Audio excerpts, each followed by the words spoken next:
Per square meter versus quantity estimate. Alin ang dapat paniwalaan? Dito nagkakamali ang maraming nagpapagawa ng bahay. Kapag nagtatanong ka ng presyo, madalas ito ang sagot na naririnig mo. Ganito ang per square meter.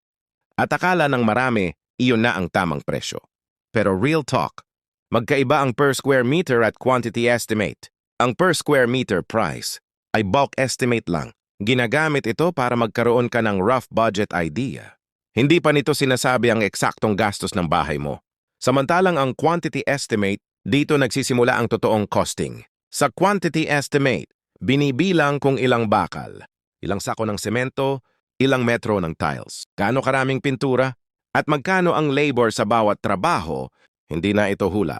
Ito ay base sa plano, sukat at detalye ng bahay. Kapag per square meter lang ang basehan, mabilis maubos ang budget. Nagkakaroon ng maraming variation at nagugulat ang homeowner sa dagdag gastos. Pero kapag quantity estimate ang gamit, malinaw ang babayaran.